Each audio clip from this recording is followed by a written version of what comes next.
नमस्कार दोस्तों, हमारे यूट्यूब चैनल फन स्टडी में आपका स्वागत है। आज की वीडियोज में हिंदी साहित्य का इतिहास खत्म हो जाएगा। आज का टॉपिक है छायावादोत्तर युग, उनकी रचनाएं, उनके प्रमुख कवि और उनकी विशेषताएं आज हम इस वीडियो में जानेंगे। और फिर अगली क्लास से कोई नया टॉपिक शुरू किया जाएगा आप लोगों के लिए। हो सकता है हिस्ट्री की क्लास चले या फिर हिंदी में अगर कोई चैप्टर रह गया होगा तो उसको कंटिन्यू कर दिया जाएगा। आप लोग हमारे चैनल से जुड़िए और अपने जीवन में सफलता का मार्ग चुनिए। है छायावादोत्तर युग, जिसे हम शुक्लोत्तर युग के नाम से भी जानते हैं। कह रहा छायावादोत्तर युग को शुक्लोत्तर युग के नाम से भी जाना जाता है। छायावादोत्तर युग में हिंदी काव्य धारा बहुमुखी हो गई थी। बहुमुखी मतलब कई प्रकार की उसमें क्या आ गई थी, विशेषताएं थी। मतलब कोई अपनी पुरानी अवधारणा लेकर के, कोई नई अवधारणा लेकर के, कोई सांस्कृतिक अवधारणा, मतलब तमाम प्रकार की व्यक्तिगत गीत, ये सारी चीज़ें क्या थी आपको देखने को मिलेंगी। तो इसको दो पार्ट में डिवाइड कर दिया गया था। एक है पुरानी काव्य धारा, एक है नवीन काव्य धारा। पुरानी काव्य धारा में कह रहा है कि पुरानी काव्य धारा के अंतर्गत राष्ट्रीय सांस्कृतिक काव्य धारा एवं उत्तर छायावादी काव्य धारा आती है। और राष्ट्रीय सांस्कृतिक काव्य धारा के कवि माखनलाल चतुर्वेदी, बालकृष्ण शर्मा नवीन, सोहनलाल द्विवेदी, सियाराम शरण गुप्त, बालकृष्ण नवीन, दो बार इसमें दे दिया है, और श्याम नारायण पांडे, रामधारी सिंह दिनकर आदि। और उत्तर छायावादी काव्य धारा के कवि सुमित्रानंदन पंत, महादेवी वर्मा, सूर्यकांत त्रिपाठी निराला, जानकी वल्लभ शास्त्री आदि। अब कह रहा नवीन काव्य धारा, तो कह रहा व्यक्तिक गीति कविता धारा के कवि हरिवंश राय बच्चन, भगवती चरण वर्मा, नरेंद्र शर्मा, रमेश्वर शुक्ल अंचल। और प्रगतिवादी कवि काव्य धारा के कवि नागार्जुन, रांगे राघव, शिवमंगल सिंह सुमन, केदारनाथ अग्रवाल और त्रिलोचन। और प्रयोगवादी काव्य धारा के कवि अज्ञेय, मुक्तिबोध, भवानी प्रसाद मिश्र, गिरिजा कुमार माथुर।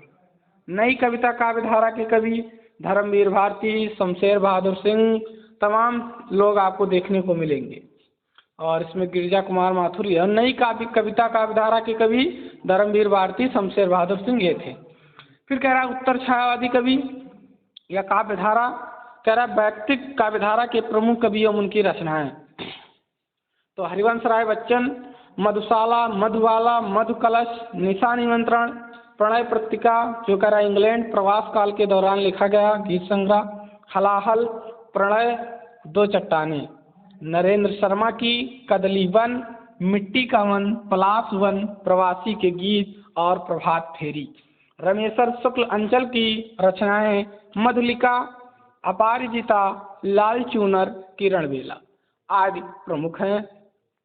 फिर राष्ट्रीय सांस्कृतिक काव्य धारा के प्रमुख कवि एवं उनकी रचनाएं, तो माखनलाल चतुर्वेदी की हिम किरीटिनी, हिम तरंगिनी, युग चरण, माता, पुष्प की अभिलाषा, जो कविता बहुत बार पूछी गई है। चार नहीं मैं सुरबाला के गहनों में गूथा जाऊं, चार नहीं मैं, ऐसे करके जो भी है। फिर कह रहा बालकृष्ण नवीन, उर्मिला, रश्मि रेखा, अपलंक, आपलक होना, हाँ आपलक है, कुमकुम, हम बिस्पाई जन्म के, बहुत बार पूछा गया हम बिस्पाई जन्म के। सुभद्रा कुमारी चौहान की वीरों का कैसा हो बसंत कविता है, त्रिधारा, मुकुल। रामधारी सिंह दिनकर की उर्वशी, हुंकार, कुरुक्षेत्र, दंड गीत, रत्नरथी, रेणुका, रसवंती, इतिहास के आंसू, दिल्ली, धूप और धुआं, नीम के पत्ते आदि। सियाराम शरण गुप्त की अनाथ, दूरबादल, आद्रा, पाथे, बापू, उन्मुक्त, नकुल और नो खाली आदि। ये सारी क्या थी राष्ट्रीय सांस्कृतिक काव्य धारा की कवि थे। अब फिर कह रहा प्रगतिवादी काव्य धारा, तो प्रगतिवादी काव्य धारा में कह रहा है कि प्रगतिवादी का पहला अधिवेशन 1936 ईस्वी में लखनऊ में हुआ, जिसके सभापति प्रेमचंद थे। दूसरे अधिवेशन का सभापतित्व रविन्द्रनाथ ठाकुर ने किया था। सुमित्रा पंत का काव्य संग्रह इकवाड़ी प्रगतिवादी का प्रथम काव्य संग्रह माना जाता है। प्रगतिवादी शब्द का सर्वप्रथम प्रयोग 1942 ईस्वी में मुक्तिबोध ने अपने एक लेख प्रगतिवादी एक दृष्ट आगामी कल में किया था। प्रमुख प्रगतिवादी कवि एवं उनकी रचनाएं नागार्जुन वैद्यनाथ मिश्र, युगधारा, प्यासी पथराई आंखें, भस्मांकुर, रत्नगर्भ, पुरानी जूतियों का कोरस, हरिजन गाथा, ये सारी इंटरमीडिएट में आपको देखने को मिलेंगी। आप लोग क्वेश्चन बैंक उठा लीजिए या बुक उठा लीजिए, आपको ये सारी रचनाएं देखने को मिलेंगी। शिवमंगल सिंह सुमन की जीवन के गान, हिल्लोल, प्रलय, सृजन, मिट्टी की बारात और रागे राघव की पांचाली, पिघलते पत्थर, अजय खंडर, मेधावी, राह का दीपक, देवदासी, अधूरी मूरत, साम्राज्य का वैभव। केदारनाथ अग्रवाल की युग की गंगा, नील के बादल, समय समय पर और अपूर्वा, ये सारी रचनाएं किनकी हैं? केदारनाथ अग्रवाल की। तो आप लोग आज से इतिहास हिंदी का खत्म हो गया। अगली टॉपिक आप लोग कमेंट करके बताइए क्या पढ़ाया जाए, जो आप लोगों को समझ में नहीं आया था या फिर छूट गया है, और आगे हम कल कंटिन्यू करते हैं। धन्यवाद।